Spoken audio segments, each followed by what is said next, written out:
Razor's Edge Audio presents Star Wars Dreamscape by Nathan Butler, based on characters and situations created by George Lucas. A long time ago, in a galaxy far, far away. Computer, begin recording. I am sending this data packet for your perusal. I fully intend on briefing the Council on the entire mission upon my return, but I am sending before touchdown anyway, as per instructions. Mine is not to reason why. Right. Mine is not to reason why. Keeping tabs on me like some Padawan.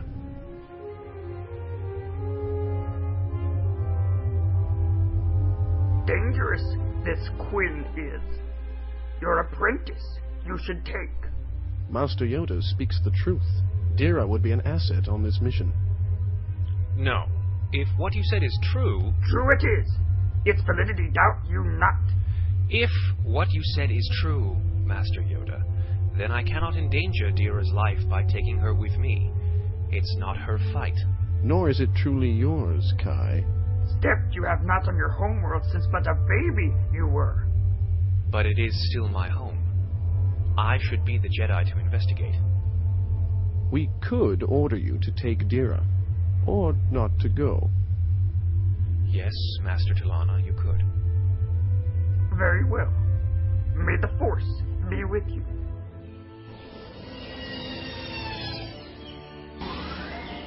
My name is Kai Torellin. This planet, Vorash, was my home. I was born here. Only when I was here, my parents were virtually nobility. The world was a model of democracy. Today, it's something else. Because of one man. If you're going to enter, be kind enough to close the door behind you. Zurich Paul. Quinn. Whatever you're calling yourself now, my name is Kai Torellin. The Council has sent me. You're leaving with me, walking or feet first. Doesn't matter to me. That's far enough. Fine. I'll collect my towel from here. A tad paranoid, are we, young knight? Tell me, what are you really here for? This is my home now. You're a self-styled warlord at best. This isn't your world to rule. Really? I don't see people rioting in the streets. I don't see dead bodies lying at my feet. Today, at least. You took this world by force, you and your dark Jedi brothers. These people are not your... And who decided that? The Council, I suppose? Yes. One thing about the Council. They certainly do like tradition. Standard operating procedure. Tell me, do they still teach young Jedi the same lightsaber construction? Yes. Emitter, lenses, gems, power cell. You'd think they'd teach you to make them safer. One misalignment to the right point and... He knew precisely how to manipulate the alignment of my saber's lenses, Masters. I realized what he was doing a split second before he caused it to explode, forcing me backwards into the wall of the dojo. Before I could recover, he tossed his towel aside and leaped toward the wall, rebounding off of it, and body-checking me into the wall again, dropping me to my knees. He stared into my eyes, boring into my soul, as he reached up to take my head in his hands. The Council tells you to leave your preconceptions, that you must unlearn what you have learned, yes? You have no idea how right they are. Allow me to enlighten you. When I opened my eyes, if you can call it that, I was still in the dojo, but not.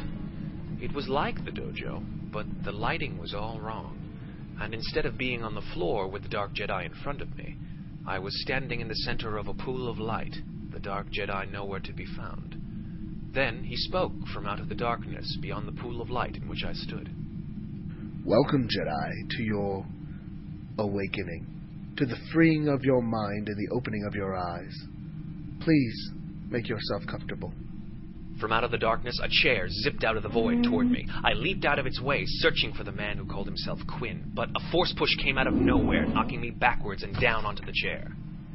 This is how you perceive the world around you, Jedi.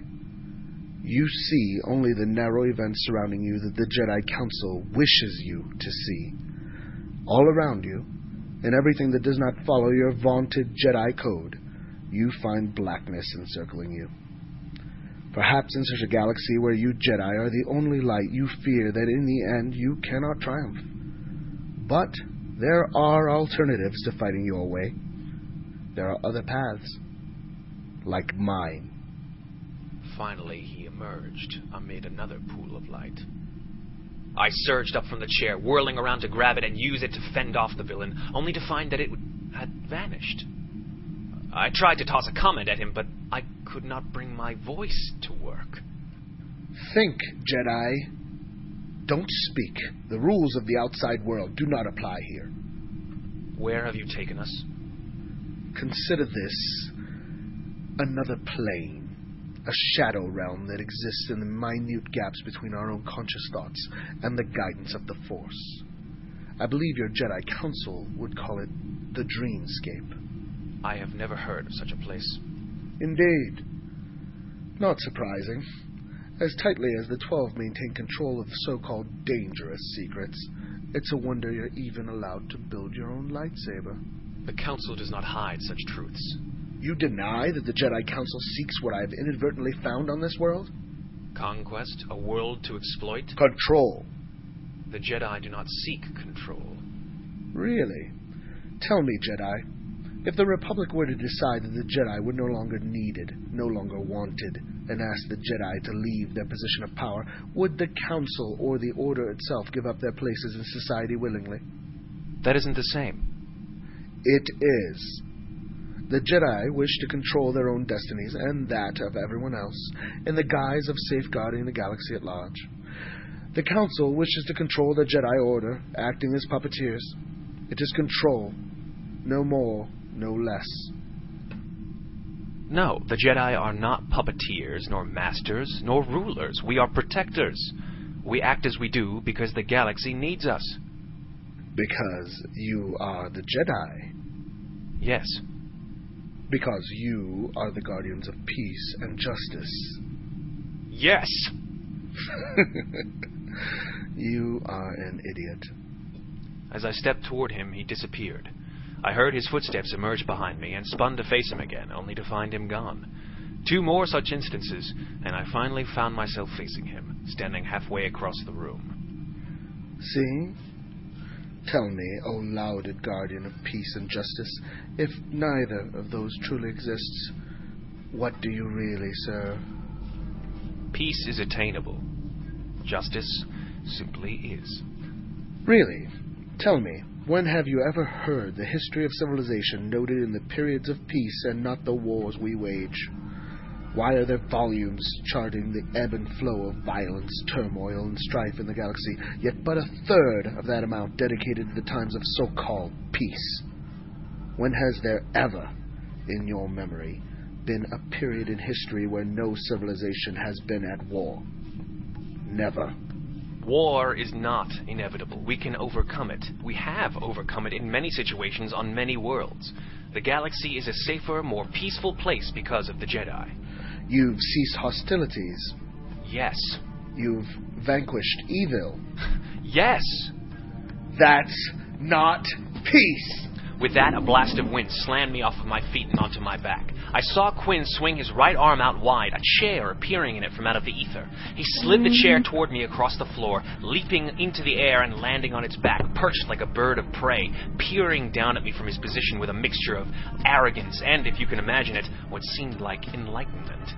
Peace is not what you offer. You offer violent solutions in the guise of being agents of peace and then convince yourselves that deterrence is peace.